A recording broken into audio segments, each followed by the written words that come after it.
Hey guys, this is Danny, Berry Horsemanship. I want to take a few more minutes to show you a little bit more about the little horse that we're halter breaking that we're going to ride. I want to talk about this particular horse. Anytime you get one at any age, but especially if they have a little age on them, there's going to be things that you find that they may or may not like, that they may be more comfortable with some things, less comfortable with others. The one thing that this horse isn't comfortable with is up around its head. It it was gentle enough. It likes being rubbed on in a lot of places, but very few horses like anything underneath the chin, anything like that. So putting on halters and things, we have to reach around the front. Particularly this horse did not care for. So gentle, but doesn't really like that. To the point where anytime you're up there messing, just in the last few days, at the first, it would strike at you. So anytime you was up in that front area of messing, so that makes it a little challenging, but that's just part of the process. So the foundation we're putting on is preparation for riding. Everything we're doing now is not just for this stage, it's for laying groundwork for being able to ride. So I wanted to let you know that.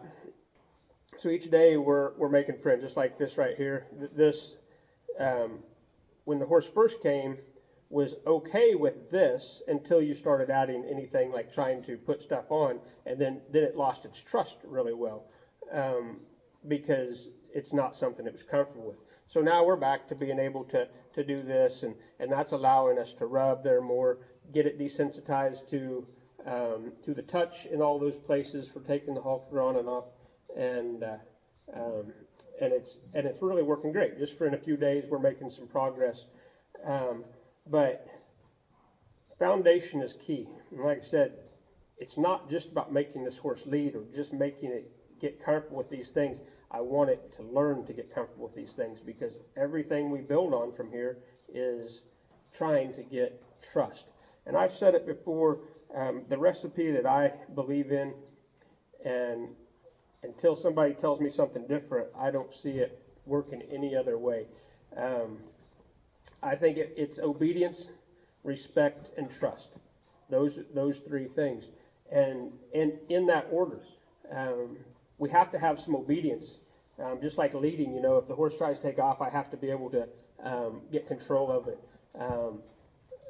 Just right here, you know, I take the slack out of the reins. It comes forward, release it. It's got to learn to do these things, and by doing these things, it'll learn to respect me. And I'm not going to make a long deal about this because it's too important, but I do want to touch on it. Trust is our ultimate goal, because things happen great when there's trust. But just because you have respect for someone, or just because a horse has respect for you, does not mean it trusts you. It's how you get the obedience and how the horse looks at you in respect. It can respect you out of fear, and it can respect you out of understanding and knowledge. And if you work with a horse very long and you don't get trust, it's probably because you're getting the obedience and the respect in too harsh of a way, a way that the horse is reacting to, but not necessarily processing and understanding. But if you are getting your obedience in a way that the horse understands, it's going to respect you in a much better way. And if it respects you in a much better way, it's going to end up trusting you. And I'm going to go in more detail on that at some point, because it's overlooked, but I don't think you can get trust and then respect and then obedience. I don't think you can get respect and then obedience and then trust. I really think it's the recipe, in my opinion, in all the horses I've started and worked with, that we get obedience. How we get obedience determines the level of respect we get, or the kind of respect. And then if it's the right kind of respect, they learn to trust us. And then it's mutual. I learn to trust them, just like striking. When you first got up in here in the very beginning, I don't know if you can see the nose yet, that would have warranted, when I had a little pressure, the horse to get nervous and strike. So that's all I'm really going to talk about that. Look for a video later about going more in depth with that. But now that we've kind of gotten to the point where, just in the last couple of days, where we can kind of get some leading going on, we're starting to get some things where the horse understands to, we take the slack out, it comes and we release. It's starting to understand the give and take. You can see some things like that the horse gets a little bothered by. But what I'm actually starting to introduce today is, for me, the next step is I need to be able to create movement and then be able to stop movement, or to be able to control it at the very least. And because otherwise I can give and take and slow step lead around for the next forever, but we need to progress a little bit farther forward. So what I want you to see, I haven't done it, so you're going to see it from the beginning, is I'm actually going to start creating some movement. I've got some specific ways that I like to do it. I'm not going to go into detail on it right now. I just want you to see that we're going to try to create some movement where it's us creating it, not necessarily the horse. So just like right here, see the horse move a little bit? And then we're just going to, yesterday I was showing you he's working on giving the hind quarters, and I don't know if it showed up in there or not, but just right there, the horse gave me the hind quarters. And so we're going to try to create some movement from this side. See, we created some movement. Now we're going to see if we can bend it over. Now, I don't know if that's showing up on there or not, but that is a huge improvement from yesterday. So right now, see right, the horse is leading with me, giving it plenty of room. Slack goes, we put slack in the rope, take the pressure away whenever it comes. But I'm able to create some movement without the horse taking off. And I'm able to stop the movement by disengaging the hind end. That's all I'm after. We do that, we get some, that's where we're building that respect and trust. The horse is learning to trust that I'm not going to make it do anything. I'm not going to scare it. I'm just helping it. So that's all this is going to be for a little bit today, is a little bit of give and take on the pressure and moving the feet and then disengaging. So we're going to cause some movement. I don't know if you can see it or not, but because it don't understand, I'm going to try to get back over here. Because it don't understand, there was movement created, but I would consider it more a nervous. It just don't understand, so it was actually trying to kind of get away. But movement was there, but that's not the movement I'm after. So I'm wanting to kind of come into the side here, and I want the horse to move forward.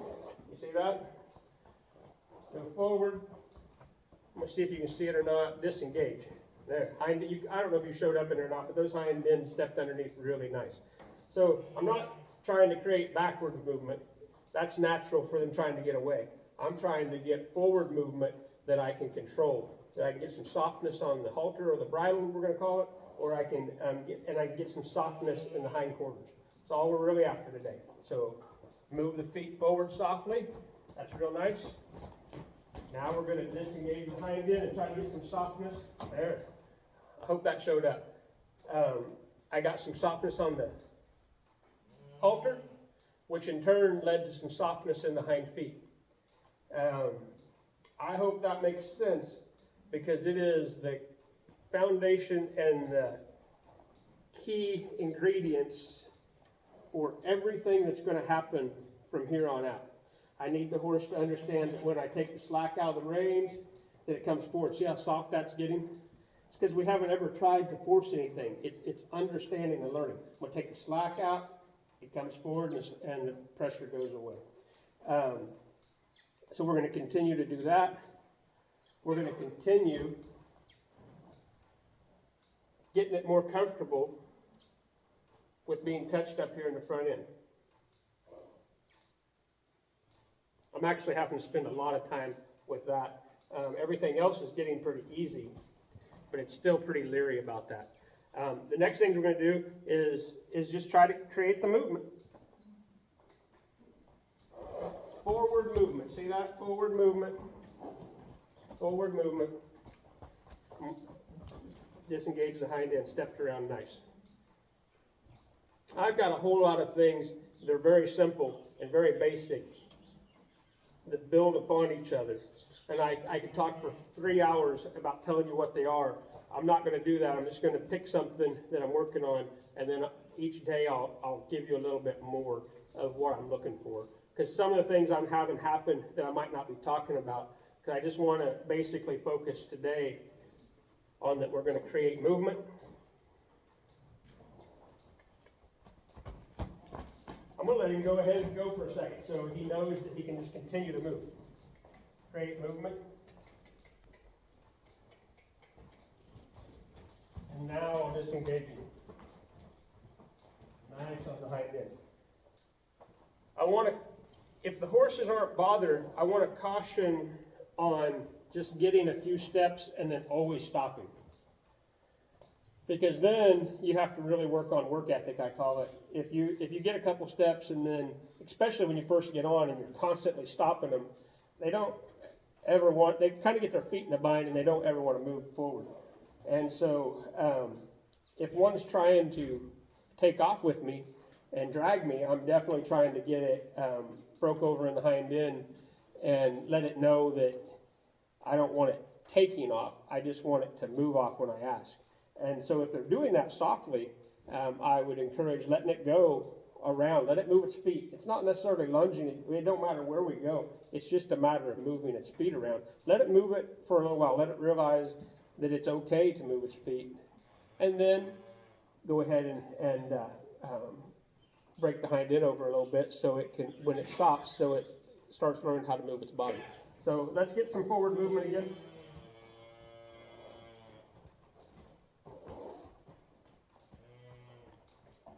You probably can't hear its breathing. It's a little nervous just even doing this.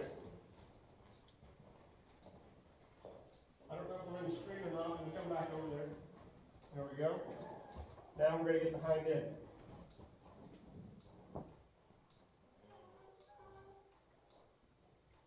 Now we're going to let it soak on it just a little bit. Ask it to come with us.